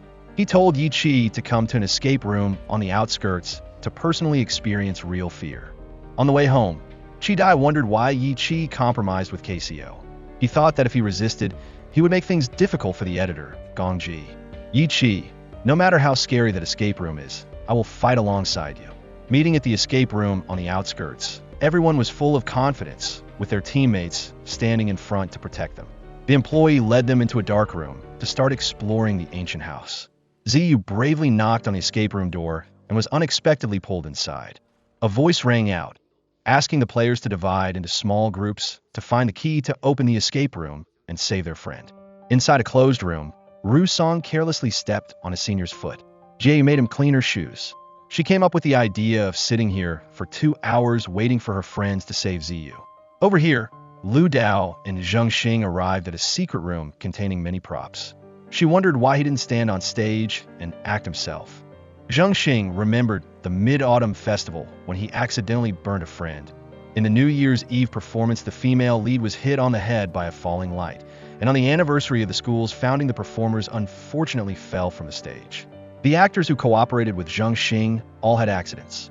He decided to move behind the scenes and become a script director. A ghost on the table jumped up and screamed, but couldn't interrupt the story between them. Lu Dao hoped to be Zheng Xing's acting partner, but he didn't want to hurt her. Zheng Xing only needed Lu Dao to shine on stage to help him complete his unfinished wish. The ghost was moved to tears because he also dreamed of becoming an actor. He called his teammates to scare the players to better complete their mission. Zheng Xing hid in an empty room, accidentally seeing the golden ratio legs that he had always been looking for. He just didn't expect the girl to be Lu Dao. But meanwhile, Yi Chi suddenly had a stomachache and had to rush to the bathroom. He was hugging his stomach and turned back to find Chi Dai when he heard her scream. He rushed in to save her, accidentally knocking out the character in the game. As a result, both of them were kicked out. But after 2 hours, Ziyu was still sitting quietly in the secret room. He still believed that his friends were trying hard to save him. Even though the results of the game weren't promising, Yi Chi had completed the manuscript according to Casio's wishes. The next day, Yi Chi decided to return to the basketball team to regain the prestige he had lost in the escape room game. Chi Dai brought a first aid kit to help protect his right hand. The basketball team fired cannons to welcome their senior's return. Ru Song was honored to give Yi Chi the team uniform. Chi Dai wondered that Yi Chi cared so much about his right hand, so why did he actively play basketball? Ru Song remembered that the seniors' normal warm-up movements had brought many victories to the team in the past. Before entering the game, Yi Chi asked to say a few words. He said that he found some shortcomings in the team, so he announced that he would become the manager. Ru Song asked Chi Dai to persuade his senior to go on the court, but she supported Yi Chi's decision because being the manager showed decisiveness and also avoided injury. Just then, Jaeyu came to compete for the position of manager of the men's team. They had to compete 3 rounds, and whoever lost had to wear the ugliest outfit as chosen by the winner. In the first round, Yi Chi ensured that he would replenish the team's strength by cooking lunchboxes for each member himself. He had already prepared them and asked Ziyu to distribute them to everyone. He saved the ribs rice that Chi Dai liked the most for her. It was Jieyu's turn, and she announced that anyone who didn't choose her would be better off dead. The members ate Yi Chi's lunch, but obediently voted for Jieyu. In the second round, Yi Chi competed with Jieyu in cheerleading. When the score was tilted towards the opponent, Yi Chi decided to use a dangerous trick. He and Ziyu changed into stuffed animal costumes, causing the opponents to be distracted. Sure enough, this great method helped the green team surpass the red team. Jieyu came up with a countermeasure, asking the girlfriends of the members to come and cheer. Chi Dai quickly flew to the drama club and pulled Lu Dao to attract all the female students. As a result, Yi Chi won in round 2. In round 3, they competed on training plans. Jieyu used her old trick, announcing that she wouldn't force anyone to train. Yi Chi asked his younger brother to come and teach everyone Wing Chun, because knowing martial arts would prevent anyone from bullying them. In the end, the vote between Yi Chi and Jieyu was equal, leaving Ru Song's vote to decide the victory. He wanted to choose Yi Chi, but was worried that Jieyu would be angry. A ball suddenly flew over, causing Ru Song to faint on the court. He woke up and saw his senior treating his injuries, so he decided to choose her. Although he didn't win, Yi Chi collected a lot of material through the match with Jieyu. Chi Dai wondered why he wanted to be the manager of the basketball team.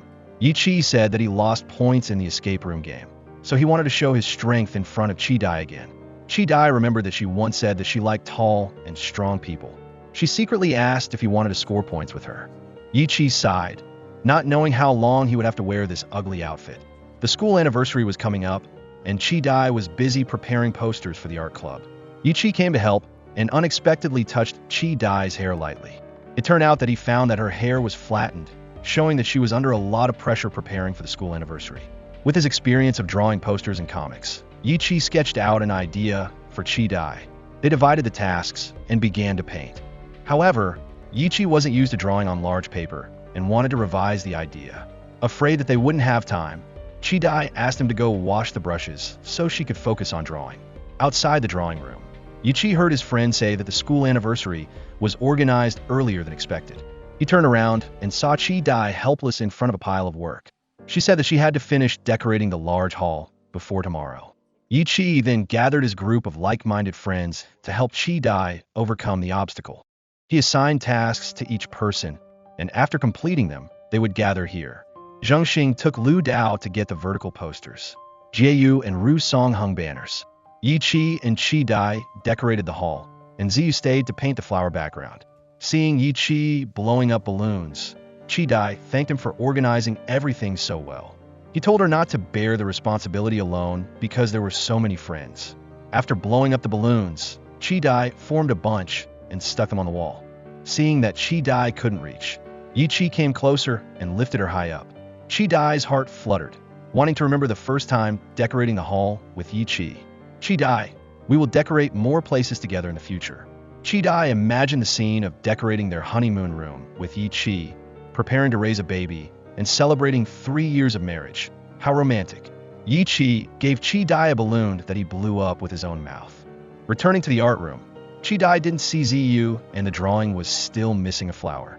She was about to add it when Ziyu hastily ran back. He was too flustered and accidentally spilled water on the poster.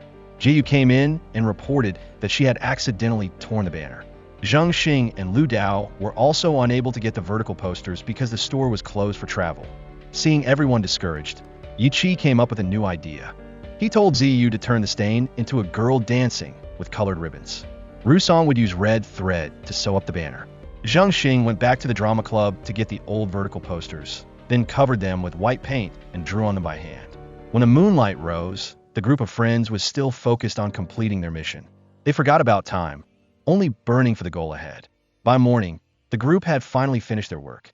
Qi Dai secretly thanked the precious friends who lent a helping hand when she needed it most. She walked towards Yi Qi, hearing him tell herself to be strong. She discovered the registration form for the sports meeting in Yi Qi's bag. It turned out that he was planning to participate in the sprint, shot put, basketball, and long jump just to show his strength in front of her. However, Qi Dai was afraid that Yi Qi's shining would attract even more girls. On the day of the school's founding anniversary, the group came to watch Zheng Xing's play. Lu Dao played the male lead, who was both handsome and cool. Inside the stage, Zheng Xing unconsciously gazed at her. He always hoped to turn her into the best male lead. In the next scene, the female lead, Lu Li, suddenly fainted. Zheng Xing told Lu Dao to change her clothes immediately so he could find a replacement.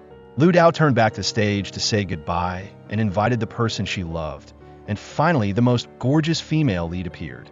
Everyone praised her for being beautiful. Only Qi Dai discovered that Zheng Xing was playing the female lead. Zheng Xing secretly vowed that even if he had to risk his life, he would definitely protect Lu Dao's safety, but she only needed to be on the same stage with him, and it didn't matter if there was an accident. Zheng Xing saw the props above, slightly shaking, and pulled Lu Dao into his arms. Lu Dao, I like you. Under the stage, Yi Qi imagined that the people standing on the stage were himself and Qi Dai. The two of them expressed their feelings to each other in harmony. The play ended with thunderous applause throughout the auditorium. At the sports meeting, Qi Dai saw only rivals everywhere she looked. She took advantage of Yi Qi going to the bathroom to quickly switch his shoes. Yi Qi returned and struggled to squeeze his feet into the small shoes. Qi Dai guessed that his stress increased his body temperature, causing his feet to expand. Yi Qi was about to refute when the referee reminded the contestants to get into position.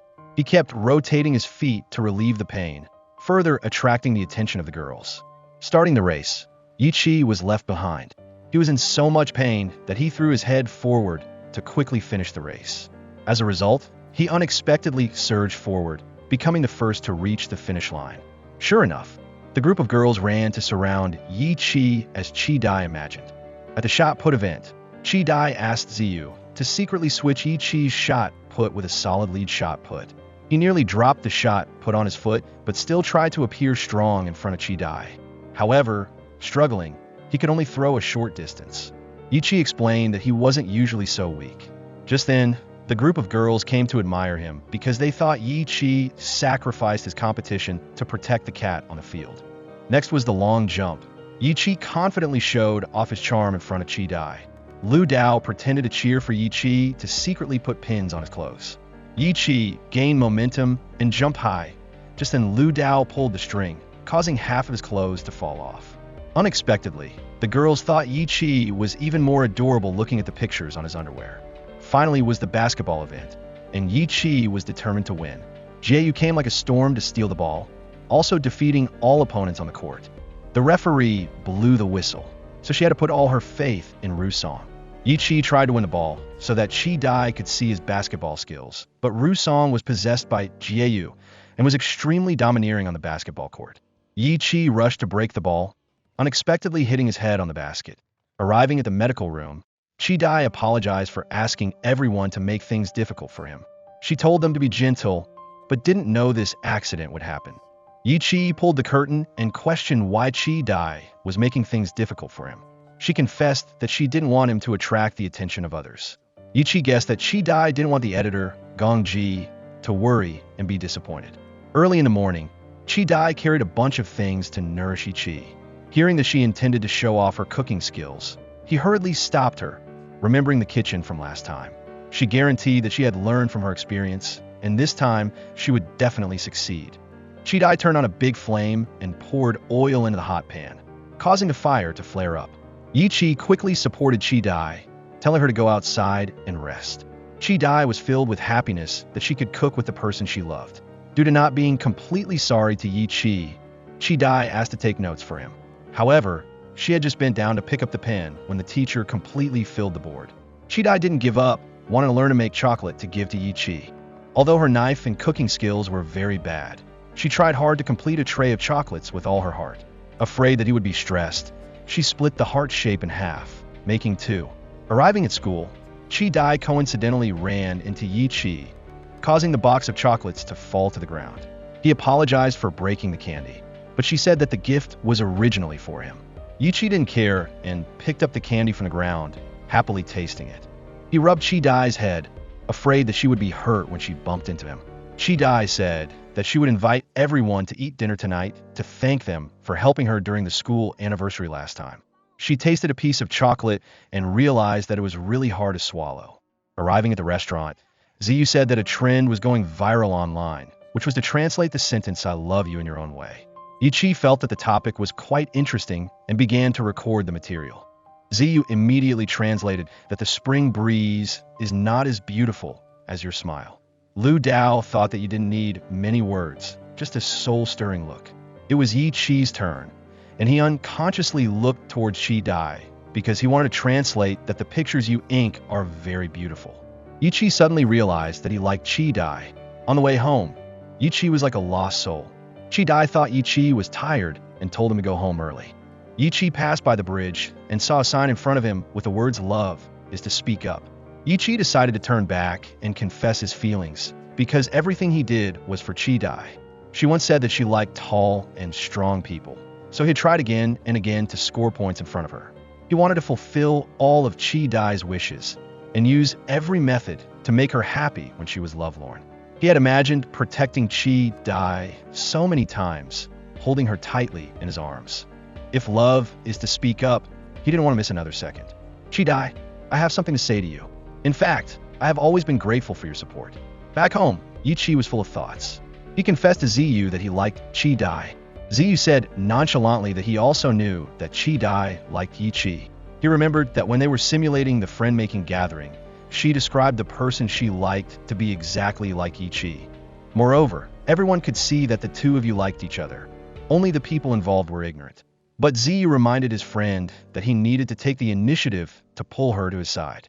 He asked Yi Chi if he had ever taken Chi Dai to catch the wind in the warm sun, sheltered her in the romantic rainy season, and given her flowers on a significant day. Yi Chi had done it all, but in a failed version. Ziyu guessed that Chi Dai's heart was now covered with wounds. He advised Yi Chi to use action to heal her and to confess his love after increasing the level of fondness. Today, meeting Chi Dai at school, Yi Chi gave her a bouquet of fresh flowers. Chi Dai thought Yi Chi was scaring her like last time and kept pulling his hand away in a fake manner. Yi Chi quickly explained that he just simply wanted to give her flowers. He also prepared a special plan, and she had to wear a heart rate monitor. He walked around the stadium, and Yi Chi carefully held an umbrella over Chi Dai. This time he tilted the umbrella completely towards her, but waited for a long time and no rain fell. Yi Chi thought that the only place where it was raining at this time was the film crew.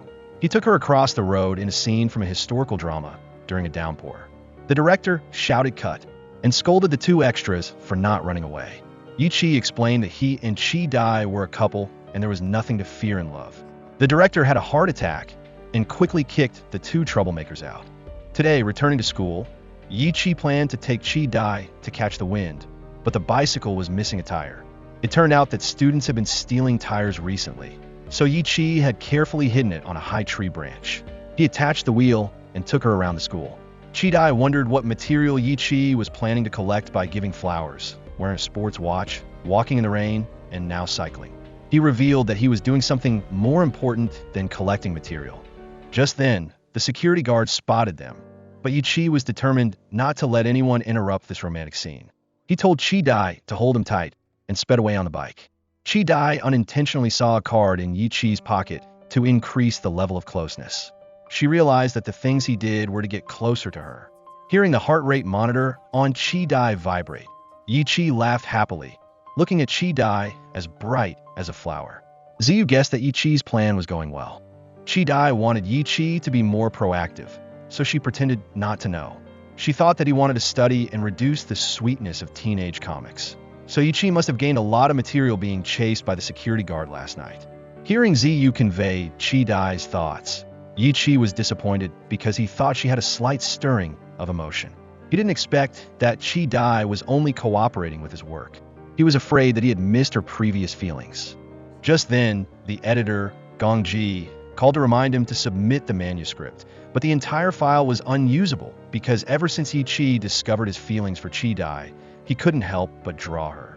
Ziyu suggested that Yi Chi could use the material collection date to explore Chi Dai's thoughts. Yi Chi immediately went to school to meet Chi Dai. Just then, she was consulting Lu Dao on a love script.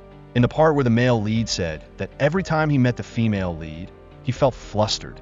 Chi Dai guessed it was because the female lead was too terrible, but Yi Chi thought it was because the female lead was smiling and talking to other guys, making the male lead insecure.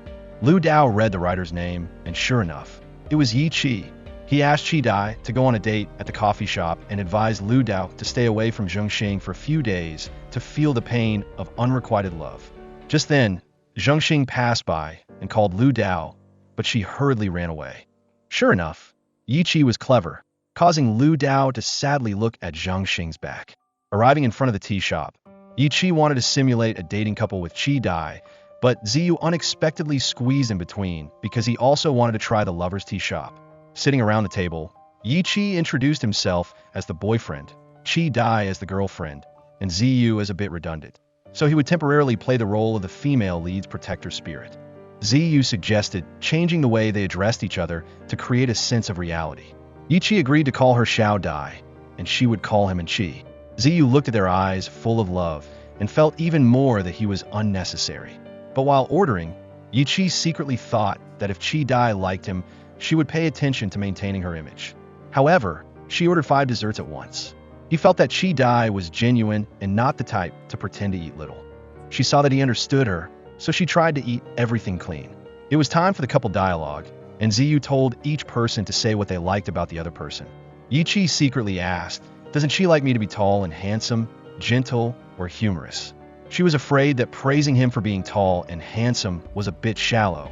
Gentle was too ordinary, and humorous had nothing to do with Yi Chi's personality.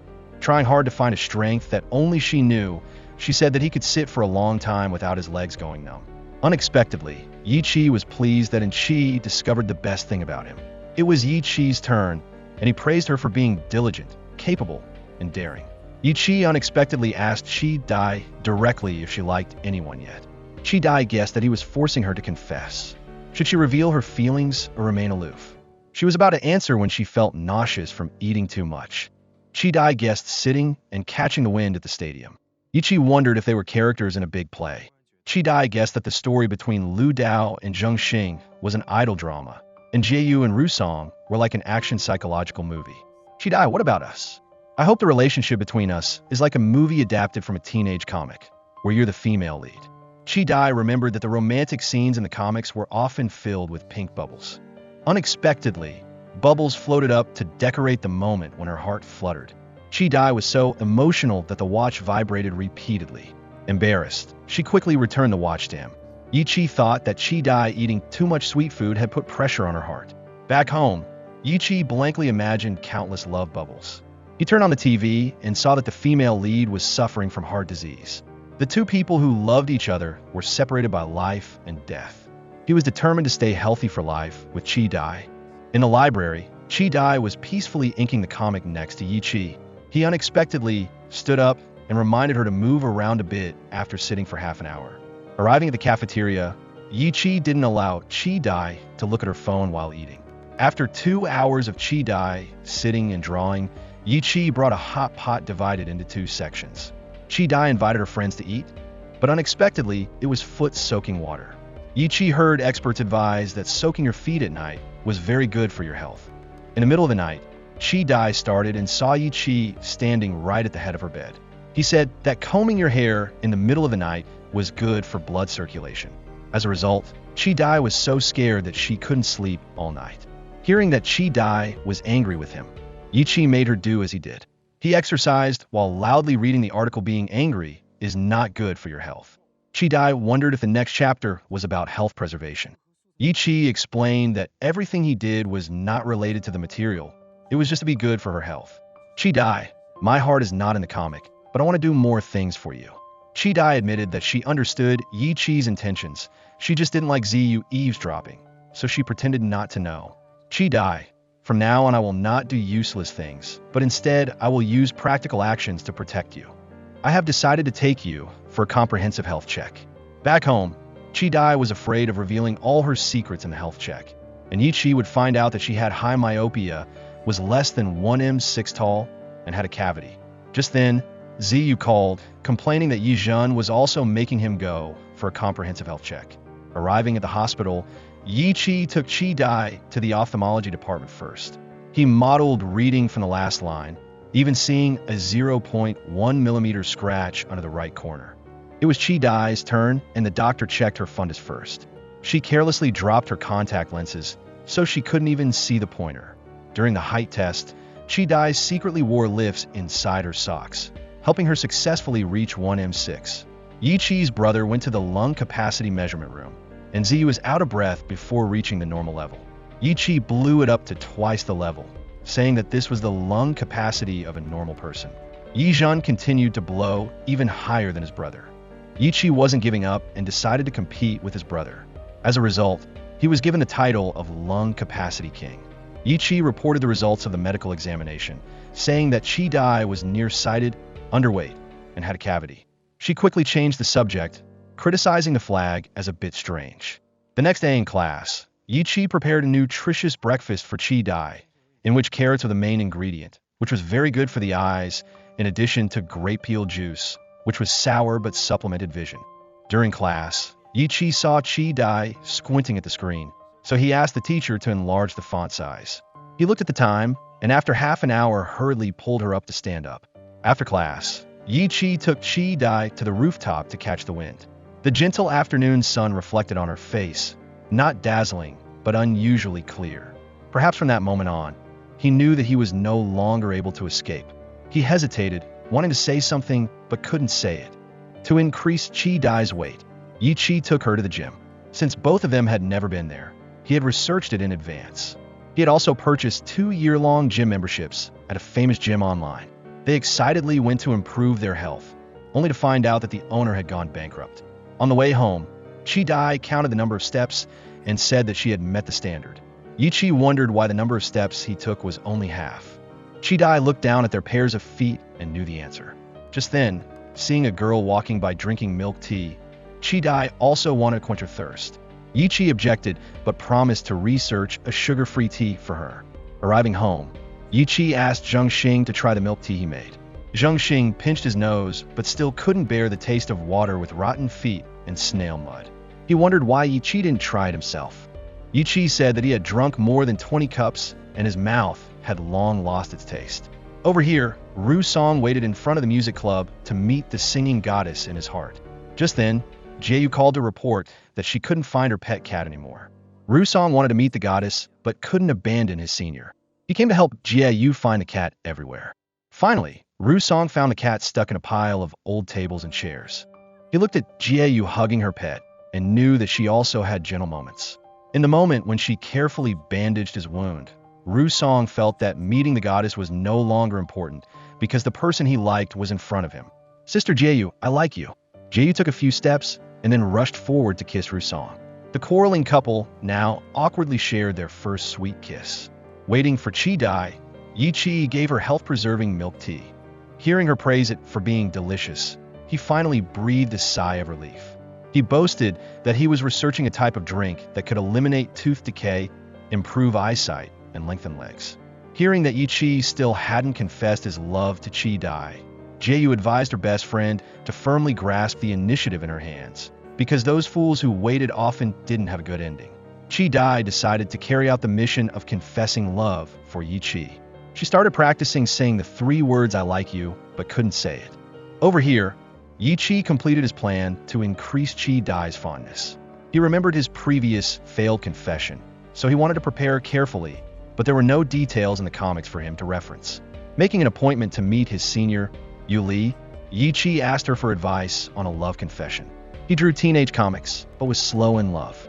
The appearance of Chi Dai helped him realize that outside of comics, there were many beautiful things in life, but he was worried that she wouldn't accept his belated confession.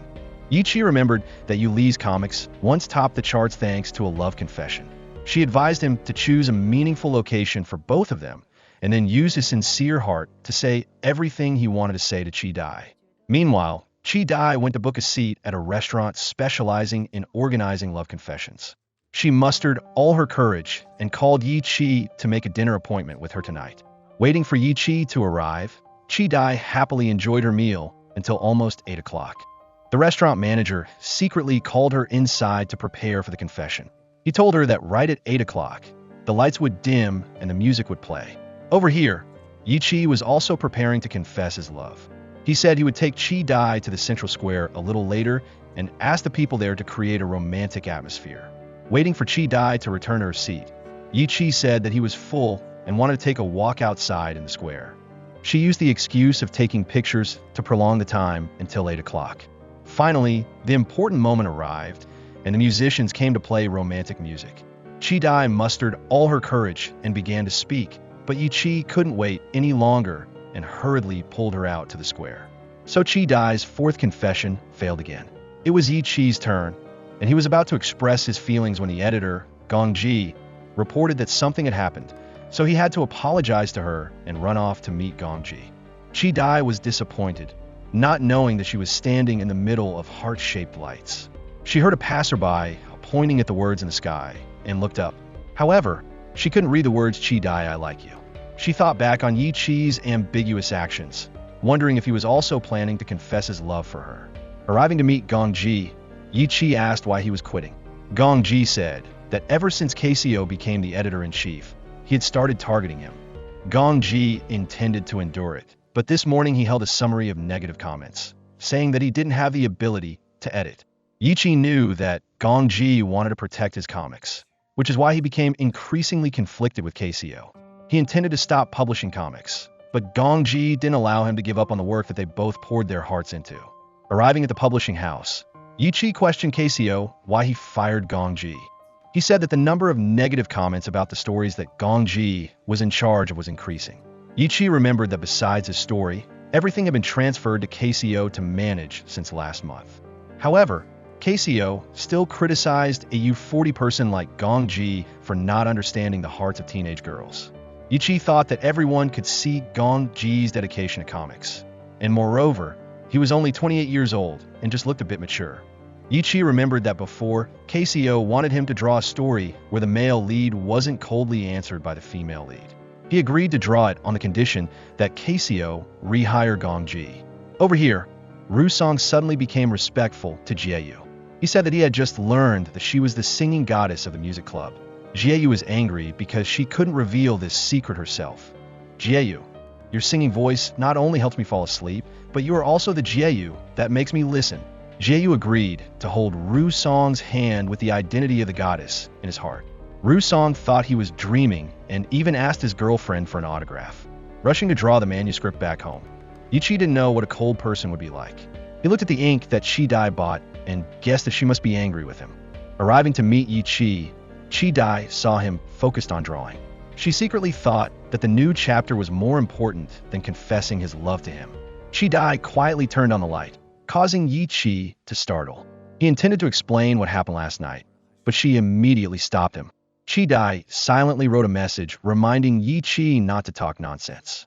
He asked her how she was doing for lunch, but Chi-Dai would rather mimic actions than speak. She pasted a patch on her forehead, wondering if this was cold enough. It turned out that Chi-Dai was playing the role of a cold female lead to inspire Yi-Chi. Chi-Dai, thank you. After I take care of Gong Ji's matter, I will complete the rest of the work.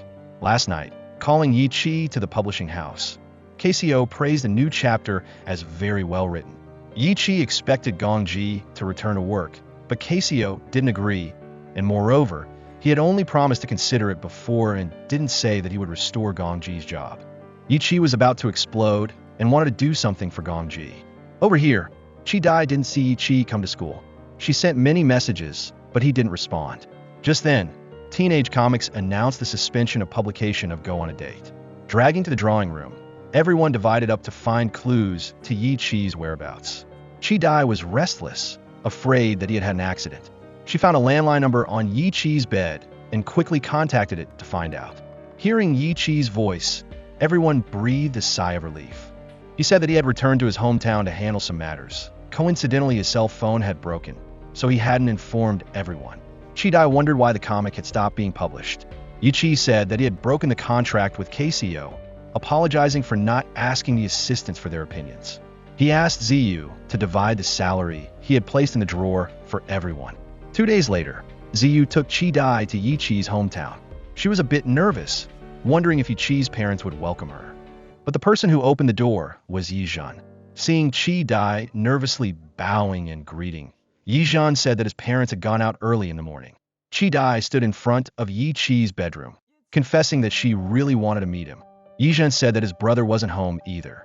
Chi-Dai went to visit Yi-Chi's room and realized that it had a familiar, neat style. Wherever Yi-Chi was, it was filled with the imprints of comics. She unconsciously reached out to where he rested his back and startled, quickly retracting her hand. Finally, Yi-Chi returned to meet Chi-Dai. Just then, Ziyu and Yi-Zhan peeked out from his room. Talking to Chi-Dai, Yi-Chi said that he had to pay the contract violation fee to KCO. He had thought a way to solve the money problem, but couldn't help Gong Ji. He didn't come back to the publishing house and didn't have a new job. Chi-Dai looked at Yi-Chi with regret, deciding to help him let go of his obsession with the Sailor Moon outfit. Yi-Chi was nervous, thinking that Chi-Dai had changed her mind about Sailor Moon. But unexpectedly, she put on a Sailor Moon uniform and performed a dance to boost Yi-Chi's morale. He unexpectedly stood up and announced that he would work hard to overthrow KCO for everyone and for Teenage Comics. Yi-Chi's parents rushed in, praising Chi-Dai as a good girl, saying that they also wanted to overthrow KCO with their children. Around the dinner table, the sharing of secrets to take revenge on KCO officially began. Mrs. Yi planned to hire a hacker to cut off the publishing house's network every half hour. Mr. Yi thought that was too gentle for KCO. He had to chop him into rolled meat and sliced meat. Unexpectedly, the hot pot burst into flames, causing the whole family to panic and put out the fire. Entering the house, Yi-Zhan thought that the best revenge was to use the achievements of the new story to prove his point. Yi-Chi took paper and a pen to refer to everyone's ideas. Mr. Yi liked his son to draw a gangster theme, with the main character stirring up one side. Yi-Chi then sketched a male lead who turned over a new leaf for love. Mrs. Yi advised her son to do a slavery theme, but Yi-Chi still veered towards office romance. Yi-Zhan suggested that his brother could draw Teenage Comics. Yi-Chi remembered that initially he had done that theme and also followed the direction of Teenage Comics. He sighed, feeling that he only wrote and drew in one style. He asked for permission to go for a walk and told everyone to rest early. He chased after Yi-Chi, and Chi-Dai quietly walked beside him. Yi-Chi looked at the country road and remembered his childhood. He took Chi-Dai to visit his old elementary school. Sitting on the swing, Yi-Chi said that this was where his love for comics began. In elementary school, he really liked to join the marching band and martial arts team, but because his height was not good, he couldn't join both teams. Finally, he registered for the art club because no one paid attention to height. Chi-Dai understood Yi-Chi's feelings because she had experienced the same thing as him. Because she was too short compared to her peers, she chose to join the art class, which only required her to sit in one place. Yi Chi, no matter how different we are from this world, we will still find what we are really passionate about. Yi Chi then took paper and a pen to draw what he liked best. Chi Dai looked at Yi Chi's painting, asserting that he couldn't give up teenage comics. But Yi Chi remembered that he had signed a contract not to draw teenage comics for other publishing houses. Chi Dai thought that after paying the contract violation fee, the word "go on a date" would belong to Yi Chi. He blamed himself for not thinking of it, causing himself to be sad for so long. Chi Dai said that no one had the right to limit Yi Chi's creativity anymore. She knew that he insisted on drawing by hand, but many fans had automatically added color to the comic pages. Yi Chi objected, saying that a May's butterfly bow had to be red. He chuckled and played on the swing with Chi Dai in the gentle night wind. They seemed to return to a beautiful childhood moment. Returning to the drawing room, Yi Chi announced the relaunch of the comic Go on a Date. Instead of updating new chapters in magazines, he would post them on online platforms. In addition, he would switch from drawing black and white to digital color comics. He introduced the new graphics computer, but unexpectedly, all the members had had it for a long time. Chi Dai wanted to teach Yi Chi how to use the drawing tablet, but he was confident that he could easily use it. As a result, Yi Chi stayed up all night but only drew scribbles. He called and complained to Chi Dai that he didn't know when he would finish the draft for the new chapter. Chi Dai said that her parents weren't home, so she asked him to bring the computer over to learn. She hung up, only then realizing that Yi Chi was about to come to her house. Opening the door for Yi Chi, Chi Dai nervously invited him into her room. It was Yi Chi's first time entering a girl's room, so he was a bit at a loss. Chi Dai stood next to him, meticulously guiding him on how to use each tool. Yi Chi turned his head to look at Chi Dai, unconsciously immersed in her clear beauty. A commercial rang out, breaking the romantic atmosphere. Embarrassed, Chi Dai hurried to pour water. Yi Chi discovered that Chi Dai had framed his drawing and signature. He suddenly had inspiration and quickly completed the portrait of the most truthful female lead, and May, in his heart. The next day, Yi Chi officially started the color drawing room. He used the drawing from last night as the custom background for Chi Dai's computer. The group used the drawing tablet and began to carry out their individual tasks. Yi Chi would finish drawing and pass it to Zheng Xing to decorate the background. Then Z would add small details. Then it was Chi Dai's turn to color it and pass it back to the boss for approval. The first color comic chapter of Go on a Date was finally completed. The group boosted morale, nervously clicking the upload button on the online platform. Just then, Jie and Lu Dao came in, curious about what everyone was secretly doing. Jie looked at the upload button and clicked it for them. The group burst into excitement at this historic moment. However, only 1,000 views were gained after 2 days. After that, Yi Chi stayed up all night, counting each view. He had to ask his friends to cure his insomnia. Ru Song remembered that Jieyu's singing had helped him sleep better. He then applied it to Yi Chi, but it was completely ineffective. Zheng Xing took action and read his friend a hypnotic meditation. Yi Chi let his mind follow Zheng Xing's words, going towards the back of a girl's figure. Zheng Xing accidentally said Lu Dao's name, causing Yi Chi to wake up startled. Hearing Ziyu ask Yi Chi to play a game, Chi Dai kicked everyone out first. Yi Chi suddenly remembered that comics had situations where someone was put to sleep. He asked Chi Dai to put her head on his leg, which would press on the blood vessels in his leg, impairing blood circulation and leading to a feeling of sleepiness. Chi Dai didn't believe in this method, so she sang Good Man to put him to sleep. She watched Yi Chi gradually fall asleep, secretly wishing that time would freeze at this moment. She quietly left, just then hearing the computer beep. It turned out that the number of comic views was constantly jumping. Early in the morning, Yi Chi woke up, hearing Chi Dai say that the comic was popular, and he guessed that he had been asleep for a year and 2 months, but she said it had only been 1 night. Yi Chi felt like he was being crushed by a ghost. It turned out that Ru Song had fallen asleep on his bed. Chi Dai reported that a famous blogger had watched the comic and introduced it to her fans, and the number of views had increased to 100,000 in 1 night. Yi Chi was unusually calm because he was sure that he was dreaming. Walking on the street, a stranger gave Yi Chi a discount coupon, and the subway on the author's rights protection called him to come and get his compensation. Just then, Gong Ji texted him, saying that he had just found a job. Yi Chi thought he was dreaming, so he encountered all good things. If so, he wanted to let go of the burden of a comic artist and do whatever he wanted for once. Arriving at school, the group of girls cheered at Yi Chi's new appearance. He wanted to try the image of a beloved idol in a beautiful dream. It turned out that they were running towards Lu Dao. After being a bad boy, Yichi had transformed into a handsome basketball player. He wanted to let everyone witness how controlling the court became the focal point. However, no matter how hard he tried, he wasn't as cool as Jieyu. Returning to his original look, Yichi came to be a model for the art club, but they were afraid of wasting paper because Yichi's height was too big, so they just asked him to call Ziyu to be a model. Meeting Chi Dai in the hallway, Yichi helped her carry things. Chi Dai heard that a classmate was pretending to be a delinquent, a basketball genius. She hoped that one day, Yichi could relax like that. Unexpectedly, he revealed that that person was himself, and moreover, everything around him was in his dream. After trying all kinds of images, he decided to return to the identity of a comic artist who encountered difficulties in his career and was increasingly relying on his inker assistant, Chi Dai. Arriving at Yichi's house, Chi Dai had just received a contract with an online platform, and she also invited an important person to work on the operation side of the comic. Yichi met Gong Ji again, feeling that the dream was too real. Finally, the Yamino Comic Studio had gathered all 6 members. Yichi yawned, thinking that he should wake up too. Chi Dai guessed that the comic became popular after one night, making him think he was dreaming. Late at night, Yichi woke up, intending to tell Chi Dai about his beautiful dream. Just then, Gong Ji walked out, causing him to panic and realize that everything was real. During work hours, Yichi received an urgent message from Gong Ji. He announced to everyone that his work had been shortlisted for the comic exhibition draft.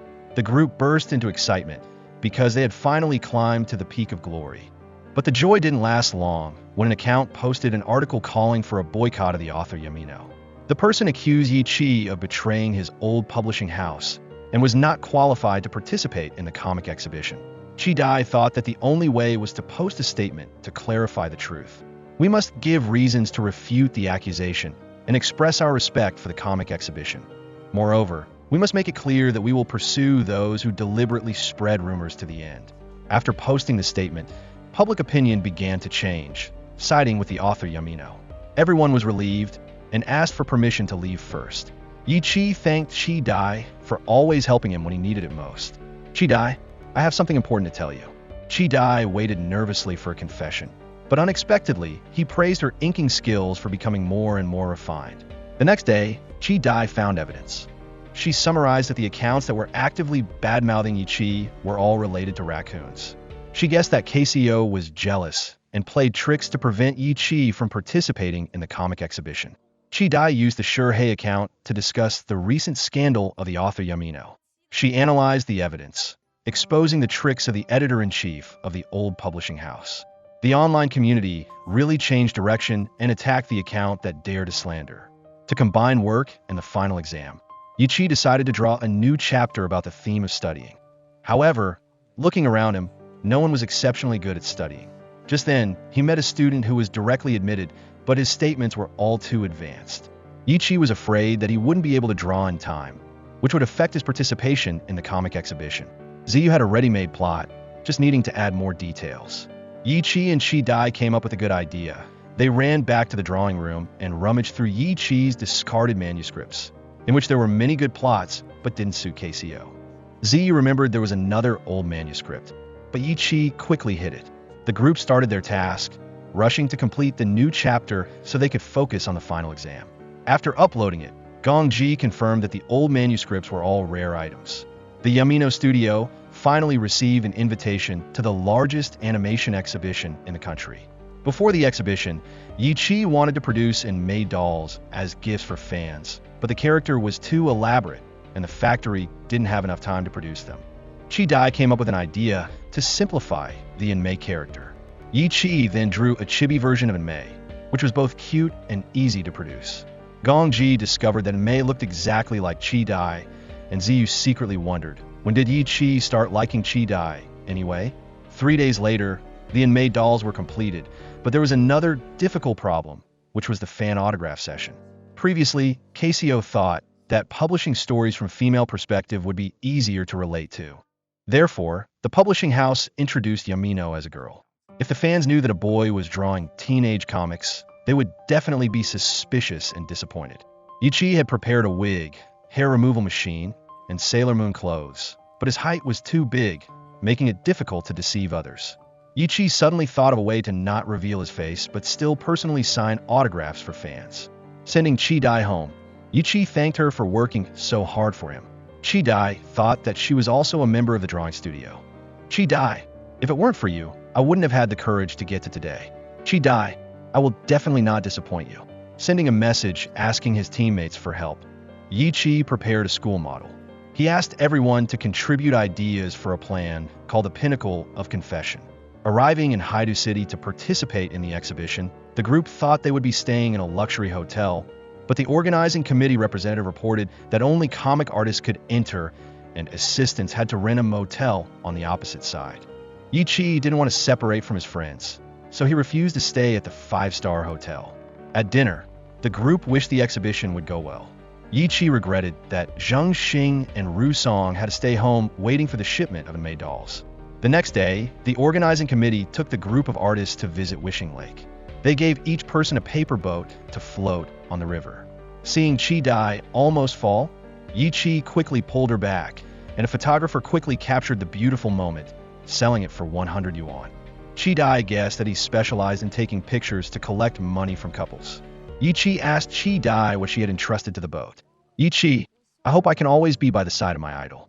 Yi Chi thought that this was the best opportunity to confess his love. Just then, Ziyu called Yi Chi, reporting that his horoscope wasn't suitable for confessing his love this week. Yi Chi frantically ran to buy 2 lucky charms. He wore one and gave Chi Dai one. While Yi Chi was participating in the comic artist exchange meeting, Chi Dai climbed a tree to draw the scenery. She looked down and didn't see her friend below, and she also didn't remember how she got up here. Chi Dai called Ziyu for help. Unfortunately, her hand shook, and she dropped her phone to the ground. Finally, Yi Chi found Chi Dai. He told her to give him the drawing and then jumped down. Chi Dai trusted Yi Chi and mustered all her courage to jump into his arms. Yi Chi, I can't resist anymore. Although Yi Chi had pulled Chi Dai's 2 braids, she still collapsed on him. Yi Chi awkwardly picked up the phone and praised Chi Dai for being good at push-ups. Finally, the day of the exhibition arrived. Zheng Xing and Ru Song brought the goods and hugged the girl they loved. A moment later, fans had lined up waiting to meet the author Yamino. Finally, they were able to see the appearance of the teenage comic artist. Chi Dai revealed her face, skillfully guiding Yi Chi to sit down. Yi Chi didn't need to reveal his gender and could still personally sign autographs for fans. He could also remind Chi Dai when fans asked about the content of the comic. At the booth across from them, Casio was jealous of Yi Chi. He ran over and revealed that the man underneath was the author Yamino. Yi Chi admitted that he drew the work go on a date. However, he was only half of it because the other half included the inker assistant Chi Dai, the effects assistant Ziyu, the background assistant Zheng Xing, the all-purpose assistant Ru Song, and the editor Gong Ji. All of us together make it up. We are a collective, and it is incomplete without anyone. The cheering fans didn't regret idolizing the author Yamino. It was Jeyu's turn, and she carried a knife to deal with Casio.